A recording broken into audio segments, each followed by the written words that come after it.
북한에서 목숨을 걸고 전해진 충격적인 진실을 공개합니다. 여러분의 구독과 좋아요가 침묵 속에 갇힌 수많은 우리 동포들에게 희망이 될 수 있습니다. 제가 하나원에서 50만 원짜리 쿠폰을 받았을 때 정확히 5초 동안 멍하니 서 있었습니다. 손이 떨렸어요. 눈앞이 하얘졌고 심장이 쿵쾅거렸습니다. 왜냐하면 저는 알고 있었거든요. 이 돈이 북한 인민군 병사 한 명이 30년 동안 받을 월급과 똑같다는 걸 말이에요. 이것이 북한 병사 월급 30년치입니다. 그 말이 제 입에서 저절로 나왔어요. 옆에 있던 하나원 선생님이 네, 뭐라고 하셨어요? 라고 물어보셨지만 저는 대답할 수 없었습니다. 너무 충격적이어서 말문이 막혔거든요. 안녕하세요. 저는 평양중앙은행에서 7년간 근무했던 김현수입니다. 2023년 목숨을 걸고 탈북해서 한국에 온 지 8개월째인데요. 그날 그 50만 원 쿠폰을 본 순간이 제 인생을 완전히 바꿔놓았습니다. 북한 인민군 병사의 월급이 얼마인지 아세요? 한 달에 3천 조선원을 받는다고 하는데 실제 달러로 환산하면 한 달러도 안 됩니다. 정확히 0.375달러, 한국 돈으로 400원도 안 되는 돈을 한 달 월급으로 받는 거예요. 그것도 현금이 아니라 군부대 내에서만 쓸 수 있는 쿠폰으로요. 한국 정부가 탈북자 적응을 도와주려고 주는 작은 지원금이 북한에서는 군인이 평생 받을 돈과 맞먹는다는 현실. 그 순간 저는 깨달았습니다. 우리가 그동안 얼마나 거짓말 속에서 살았는지를요. 하지만 이 모든 깨달음의 시작은 훨씬 더 충격적인 곳에서 시작되었습니다. 평양중앙은행 외환관리부에서 제가 직접 목격한 그 끔찍한 진실들. 모든 이야기는 그때부터 시작되었어요. 지금 생각하면 그때의 저는 북한 체제 내에서 상당한 특권층에 속해 있었습니다. 중앙은행 간부라는 지위는 일반 인민들이 상상할 수 없는 혜택들을 가져다 주었거든요. 평양 중구역에 위치한 간부 아파트에서 살았고 매월 특별 배급을 받았습니다. 쌀 50kg, 돼지고기 3kg, 식용유 2리터, 설탕 1kg이 기본이었죠. 일반 주민들이 장마당에서 비싼 값을 주고 사야 하는 것들을 무료로 받았습니다. 더 놀라운 건 외화에 직접 접촉할 수 있는 기회가 많았다는 점입니다. 업무상 달러, 유로, 위안화를 다룰 일이 빈번했고 해외 출장도 1년에 2-3차례는 다녀올 수 있었습니다. 하지만 이런 특권적인 삶 속에서도 점점 이상한 점들을 발견하게 되었습니다. 처음에는 단순한 의문이었어요. 왜 우리나라 돈인 조선원은 시장에서 아무도 받으려 하지 않을까? 왜 모든 거래가 달러나 위안화로 이루어질까? 공식적으로는 한 달러가 100조선원 정도로 발표되는데 실제 장마당에서는 8천 조선원을 줘야 한 달러를 살 수 있었습니다. 제가 담당했던 업무 중 하나가 각 도별은행들의 외화 보유 현황을 취합하는 것이었는데 그 과정에서 충격적인 사실들을 알게 되었습니다. 함경북도 전체 은행들의 달러 보유액이 겨우 50만 달러 정도였어요. 이게 얼마나 적은 금액인지 당시에는 몰랐지만 지금 생각해보면 한국의 작은 동네 은행 한 곳보다도 적은 수준이었던 거죠. 더 충격적이었던 건 북한 인민군 병사들의 월급이었습니다. 공식적으로는 월 3천 조선원을 준다고 하는데 실제 달러로 환산하면 한 달러도 안 되는 금액이었어요. 정확히 계산하면 0.375달러, 그러니까 400원도 안 되는 돈을 한 달 월급으로 받는 셈이었습니다. 그것도 현금으로 주는 게 아니라 군부대 내에서만 쓸 수 있는 쿠폰 형태로 지급되었죠. 일반 공장 노동자들의 상황도 크게 다르지 않았습니다. 김책제철소에서 일하는 노동자들의 월급이 5천 조선원 정도였는데 이것도 달러로 환산하면 0.6달러 남짓이었어요. 그런데 쌀 1kg을 사려면 장마당에서 5천 조선원을 내야 했습니다. 결국 한 달 내내 일해서 받은 돈으로 쌀 1kg밖에 살 수 없다는 뜻이었죠. 이런 현실을 보면서 자연스럽게 의문이 들기 시작했습니다. 과연 우리가 인민의 천국이라고 배워온 북한이 정말 그런 것일까? 왜 당 간부들은 외국에서 수입한 고급 승용차를 타고 다니는데 일반 인민들은 굶어서 쓰러지는 사람들이 생기는 걸까? 제가 근무했던 중앙은행 외환관리부에서는 해외 근로자들이 보내는 돈을 관리하는 업무도 맡고 있었습니다. 중국, 러시아, 중동 지역에서 일하는 북한 근로자들이 벌어들이는 외화 말이에요. 이들이 한 달에 평균 300-500달러를 벌어서 북한으로 송금하는데 이 중 90%는 당에서 가져가고 본인에게는 10%만 돌아갔습니다. 그것도 달러가 아니라 조선원으로 환산해서 주는 거였죠. 한 번은 개성공단에서 일하는 북한 근로자들의 임금 정산 업무를 맡은 적이 있었는데 그때 더욱 충격을 받았습니다. 남한 기업들이 북한 근로자 한 명당 월 160달러를 지급했는데 실제로 근로자에게 돌아가는 건 10달러 정도였어요. 나머지 150달러는 모두 당에서 가져갔습니다. 그 돈이 어디로 가는지는 저희 같은 실무자들은 알 수 없었지만 간부들의 사치품 구입비나 핵개발 자금으로 쓰인다는 소문이 돌았죠. 이런 일들을 겪으면서 점점 회의감이 들기 시작했습니다. 밤에 잠자리에 누우면 계속 생각이 났어요. 과연 이것이 인민을 위한 올바른 일일까? 우리가 하고 있는 일이 정말 조선혁명에 도움이 되는 걸까? 하지만 이런 생각들을 누구에게도 말할 수 없었습니다. 가족에게도 가장 친한 동료에게도 말이에요. 혹시라도 보위부에 신고당하면 정치범수용소에 끌려갈 수 있으니까요. 그런데 시간이 지날수록 이런 의문들이 더욱 커져갔습니다.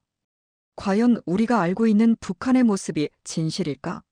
정말로 남조선 인민들이 미제국주의의 압박에 시달리며 우리보다 못한 삶을 살고 있는 걸까? 이런 의문들이 제 마음속에서 자라나기 시작했던 때였습니다. 중앙은행에서의 실제 업무를 통해 북한 경제의 진짜 모습을 알게 된 것은 입사 2년 차부터였습니다. 처음에는 단순히 장부 정리나 보고서 작성 같은 일들만 했는데 점차 핵심 업무들을 맡게 되면서 충격적인 사실들을 발견하게 되었어요. 가장 충격적이었던 건 대외 송금 업무였습니다. 공식적으로는 대외무역 결제라고 불렀지만 실제로는 상당히 의심스러운 거래들이 많았어요. 예를 들어 스위스나 싱가포르의 은행으로 매월 수백만 달러씩 송금하는 일이 있었는데 거래 내역을 보면 기계 부품 수입이라고 되어 있었죠. 하지만 실제로는 김정은 일가의 개인 계좌로 들어가는 돈이라는 걸 나중에 알게 되었습니다. 더 놀라운 건 중국에서 들여오는 사치품들의 결제 업무였어요. 고급 승용차, 명품 시계, 프랑스산 와인, 일본산 위스키 같은 것들을 수입하는데 드는 돈이 연간 수천만 달러에 달했습니다. 이런 물건들은 모두 당 간부들이나 김정은 일가가 사용하는 것들이었죠. 한편으로는 일반 인민들이 굶어 죽어가는데 다른 한편으로는 이렇게 사치품을 수입하는 모습을 보면서 말로 표현할 수 없는 분노를 느꼈습니다. 업무상 이중장부를 작성해야 하는 일이 많았어요. 당 중앙위원회에 보고하는 공식 수치와 실제 수치가 완전히 달랐거든요. 예를 들어 국가 외화 보유고를 발표할 때는 50억 달러라고 했지만 실제로는 5억 달러도 안 되는 경우가 대부분이었습니다. 나머지 45억 달러는 어디에 있는 돈인지 저희 같은 실무자들은 알 수 없었어요. 중국과의 비공식 거래망을 통한 송금 업무도 담당했는데 이게 정말 복잡하고 위험한 일이었습니다. 단독 마이너스 신의주 루트를 통해 하루에도 수십 건의 송금이 이루어졌어요.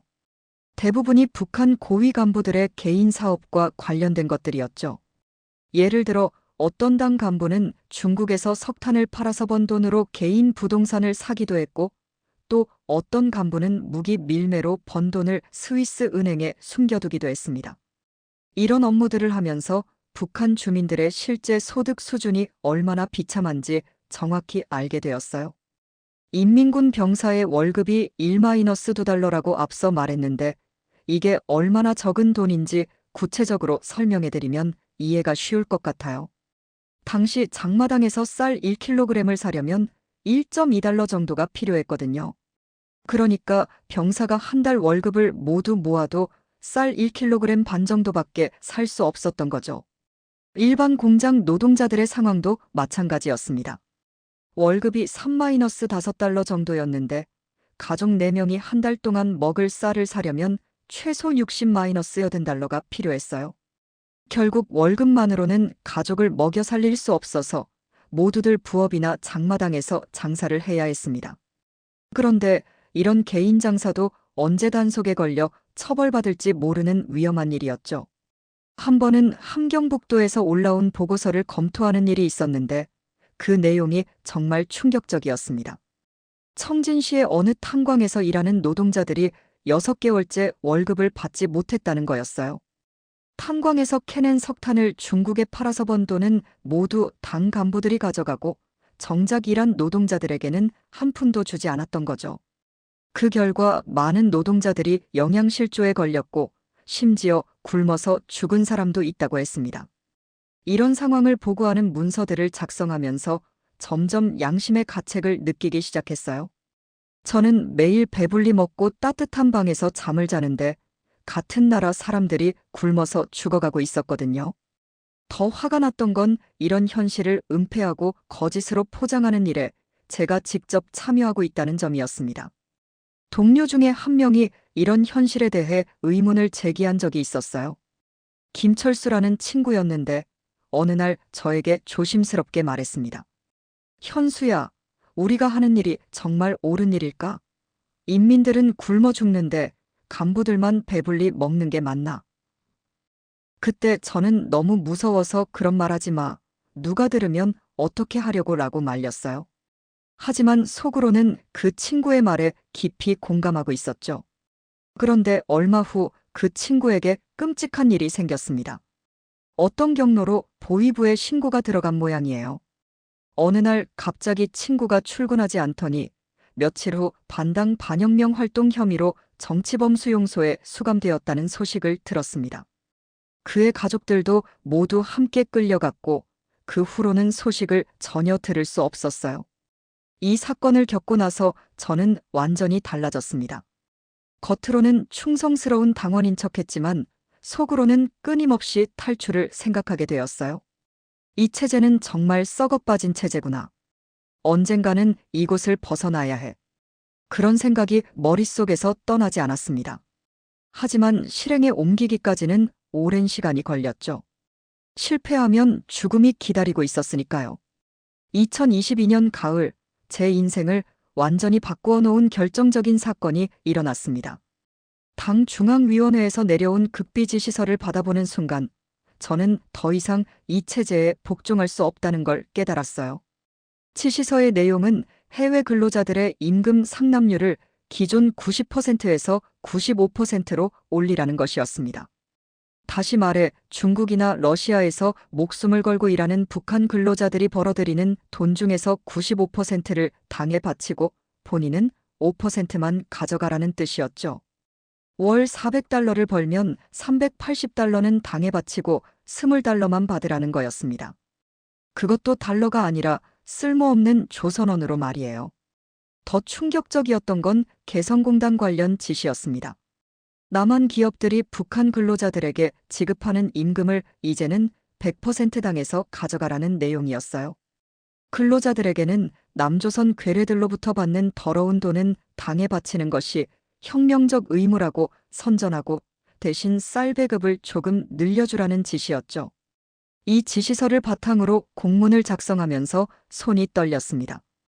이것이 과연 인민을 위한 일인가? 저 사람들은 가족을 먹여 살리려고 목숨을 걸고 일하는데 그 피땀으로 번 돈을 이렇게 빼앗아도 되는 건가? 밤잠을 이룰 수 없었어요. 양심의 가책이 너무 심했거든요. 그런데 이보다 더 끔찍한 일이 기다리고 있었습니다.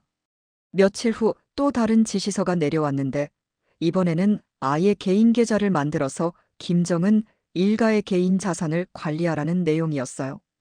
스위스, 싱가포르, 룩셈부르크 등지의 은행에 비밀 계좌를 개설하고 매월 일정 금액을 송금하라는 지시였죠. 그 금액을 보고 정말 기가 막혔습니다. 매월 500만 달러씩 김정은의 개인 계좌로 송금하라는 거였어요. 1년이면 6천만 달러, 우리나라 돈으로 하면 800억 원 정도 되는 천문학적인 금액이었습니다. 한편으로는 인민들이 굶어 죽어가는데 다른 한편으로는 이런 돈을 개인 금고에 쌓아두는 현실을 보면서 더 이상 참을 수 없었어요. 마침 그 무렵 대학 동기였던 박영호로부터 충격적인 소식을 들었습니다. 영호는 보위부에서 일하는 친구였는데 술에 취해서 실수로 기밀을 누설했다가 적발된 거였어요. 탈북자들이 한국에 가면 정착금으로 수천만 원을 받는다더라는 말을 친구들 앞에서 했는데 그 자리에 있던 누군가가 도의부에 신고한 모양이었습니다. 영호는 바로 정치범 수용소 15호 관리소로 끌려갔고 그의 부모와 여동생도 함께 연행되었습니다. 한 가족이 통째로 사라진 거죠. 그 후 몇 달이 지나도 소식이 없었는데 나중에 들은 바로는 모두 처형되었다고 했습니다. 단순히 탈북자들이 한국에서 돈을 받는다는 말 한마디 때문에 일가족이 몰살당한 거였어요. 이 사건을 겪고 나서 저는 완전히 달라졌습니다. 언제까지 이런 공포 속에서 살아야 하나? 언젠가는 나도 영호처럼 될 수 있지 않을까? 그런 생각이 머릿속을 떠나지 않았어요. 동시에 만약 정말로 한국에 가면 새로운 삶을 살 수 있을까? 하는 궁금증도 생겼죠. 탈북을 결심한 것은 그로부터 한 달 후였습니다. 또 다른 지시서가 내려왔는데 이번에는 정치범 수용소에 수감된 사람들의 가족 재산을 몰수하라는 내용이었어요. 영호 가족의 아파트와 예금을 모두 국가에서 회수하고 그 돈을 당 간부들의 특별수당으로 지급하라는 거였습니다. 그 순간 정말 참을 수 없었어요. 친구를 죽인 것도 모자라서 그 가족의 재산까지 빼앗는 이 체제가 너무 증오스러웠습니다. 더 이상 이 거짓말에 동참할 수 없다. 나도 언젠가는 저들의 희생양이 될 텐데 그렇게 되기 전에 이곳을 벗어나자. 그렇게 마음을 굳혔어요. 탈북 준비는 신중하게 진행했습니다. 먼저 신뢰할 수 있는 브로커를 찾는 것부터 시작했어요. 업무상 중국 단동 지역과 연락을 자주 하다 보니 그쪽 사정을 어느 정도 알고 있었거든요. 조선족 동포 중에 탈북을 도와주는 사람이 있다는 정보를 입수했고 그와 은밀하게 연락을 취했습니다. 브로커와의 첫 만남은 2023년 2월이었습니다. 신의주에서 업무상 출장을 갔을 때 압록강변에서 중국 쪽 브로커와 잠깐 만났어요. 그는 한국까지 가는데 2만 달러가 필요하다고 했습니다. 저에게는 큰 돈이었지만 그동안 모아둔 외화가 있어서 가능한 금액이었어요. 가장 고민이 되었던 건 가족 문제였습니다. 제가 탈북하면 부모님과 형에게 연좌제 처벌이 가해질 텐데 그들에게 미리 말할 수도 없고 그렇다고 함께 탈북시킬 수도 없는 상황이었어요. 지금도 그때 생각하면 가슴이 아픕니다. 가족들을 버리고 혼자만 살겠다고 도망친 것 같아서 죄책감이 들거든요. 마지막 업무일이었던 2023년 3월 15일, 평소와 다름없이 출근해서 업무를 보면서도 마음은 복잡했습니다. 정말로 이곳을 떠나는 게 맞을까? 혹시 실패하면 어떻게 되지? 하지만 더 이상 망설일 수 없었어요. 그날 밤 모든 준비를 마치고 브로커와 약속한 장소로 향했습니다. 돌아올 수 없는 강을 건너는 기분이었죠. 2023년 3월 16일 새벽 2시, 저는 평양을 떠나 신의주로 향하는 기차에 몸을 맡겼습니다. 공식적으로는 업무 출장이었지만 실제로는 생사를 건 탈출의 시작이었어요. 기차 안에서 잠을 한숨도 잘 수 없었습니다. 혹시라도 보위부에서 제 계획을 눈치채고 추적하고 있는 건 아닐까 하는 불안감 때문이었죠. 신의주에 도착한 것은 오후 4시경이었습니다. 브로커와 약속한 장소는 압록강변의 한패가였어요. 중국 조선족 동포인 그는 이미 수십 명의 탈북을 도왔다고 자신했지만 저는 여전히 불안했습니다. 혹시 이 사람이 보위부의 함정일 수도 있지 않을까 하는 의심이 들었거든요. 오늘 밤 12시에 강을 건너야 합니다. 국경수비대 교대 시간이 12시 30분이라서 그 전에 건너야 해요. 브로커의 말을 듣고 더욱 긴장이 되었습니다. 3월 중순의 압록강은 아직 얼음이 얼어 있었지만 군데군데 녹아서 위험한 곳이 많았어요. 한 발 잘못 디디면 얼음이 깨져서 강물에 빠질 수 있는 상황이었죠. 밤 11시 30분, 드디어 탈북 작전이 시작되었습니다. 브로커와 함께 압록강변으로 조용히 다가갔어요. 달빛도 없는 캄캄한 밤이었지만 그게 오히려 다행이었습니다. 국경 수비대에게 발각될 위험이 줄어들었거든요.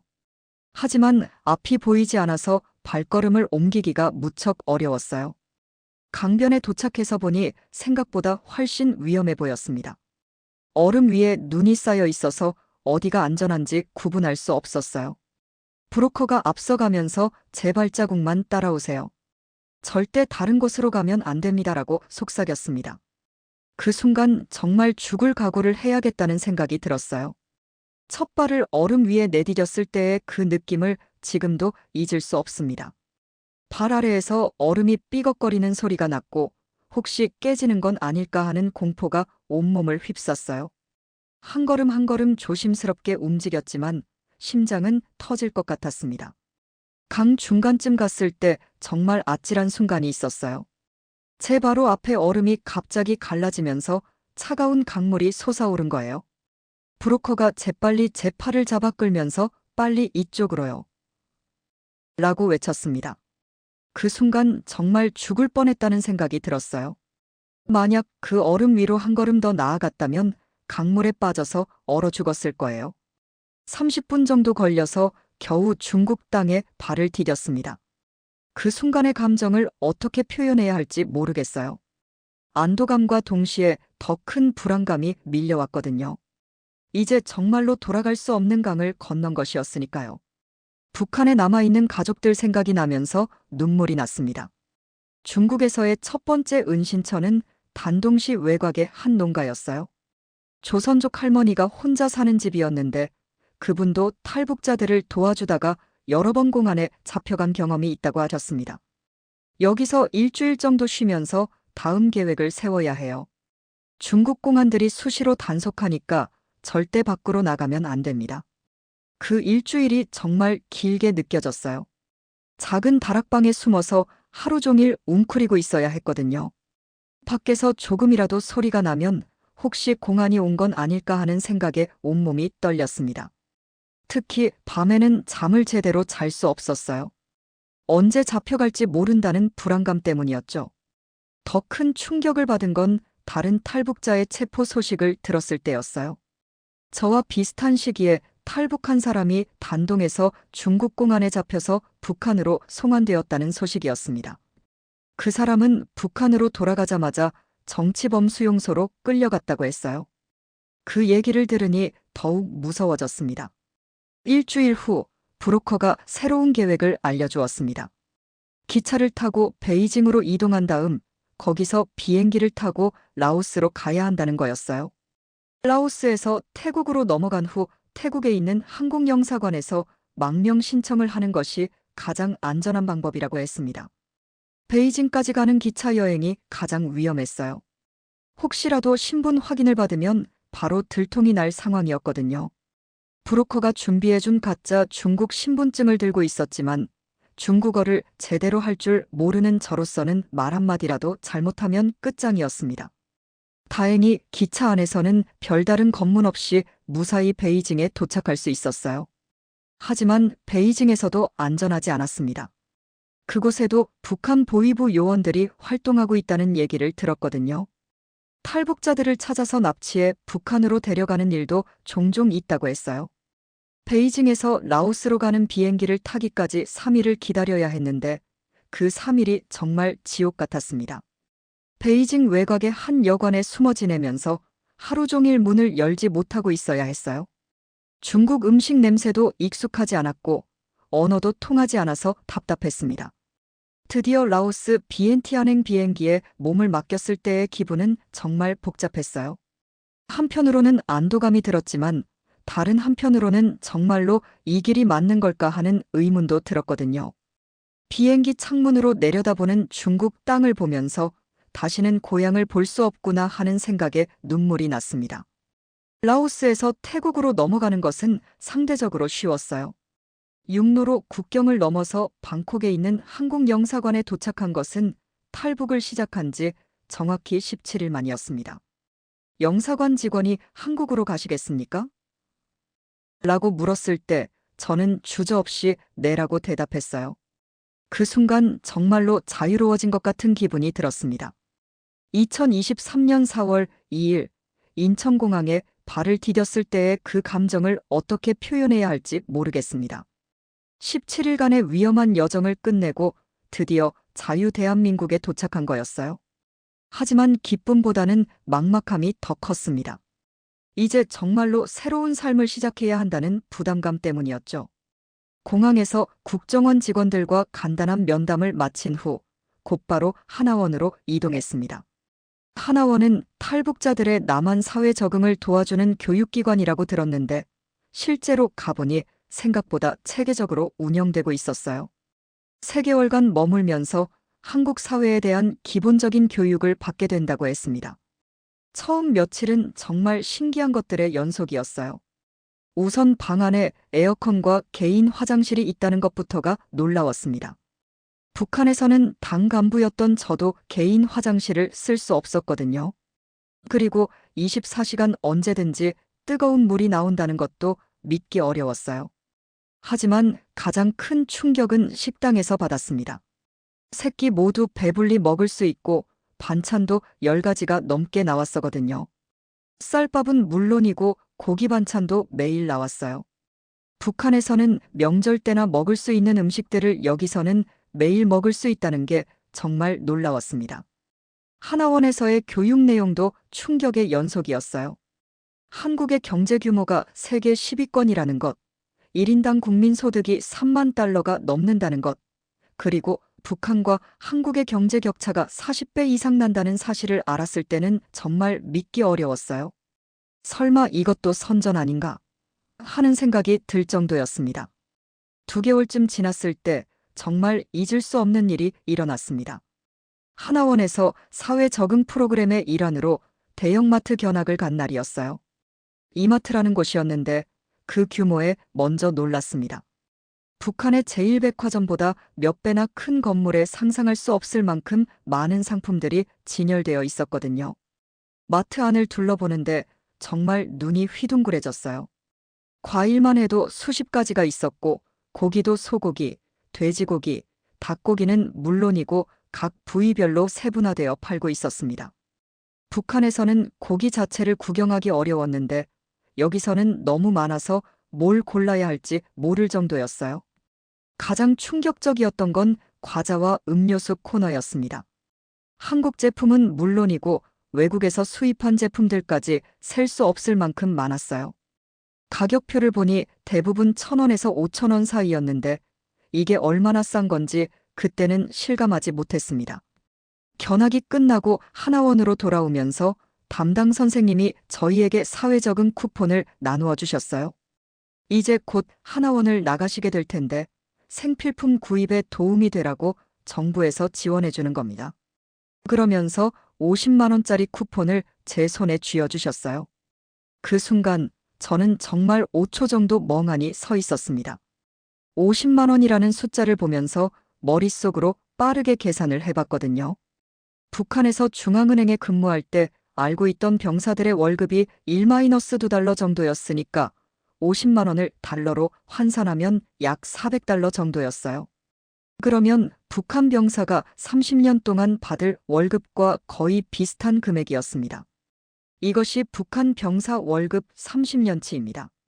그 말이 저절로 입 밖으로 나왔어요.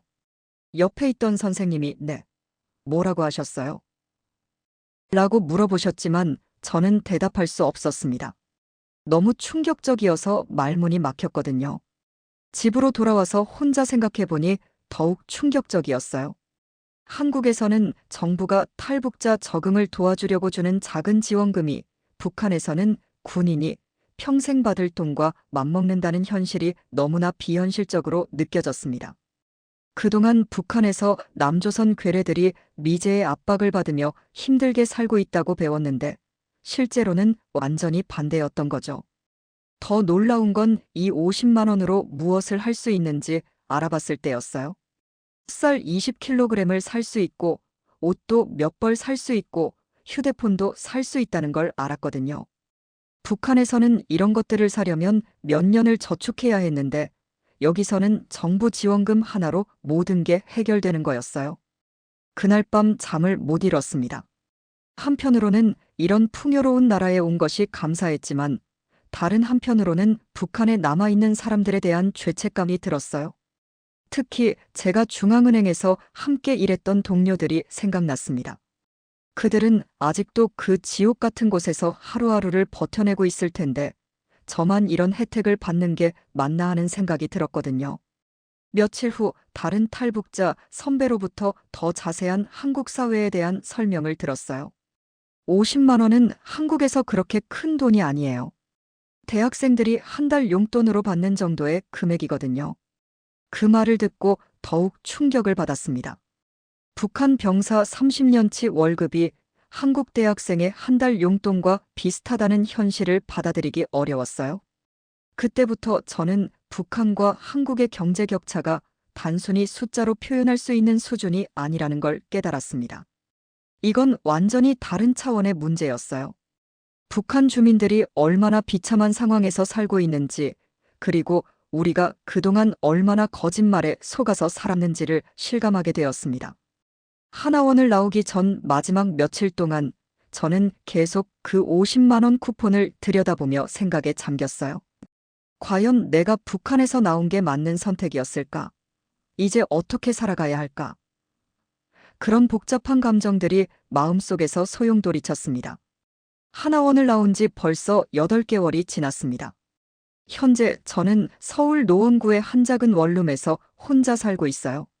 하나원에서 나올 때 받은 정착금 2천만 원으로 보증금을 내고 집을 구했는데 북한에서는 상상할 수 없는 금액이었지만 서울에서는 그렇게 큰 돈이 아니라는 걸 금방 깨달았습니다. 취업 과정은 생각보다 훨씬 어려웠어요.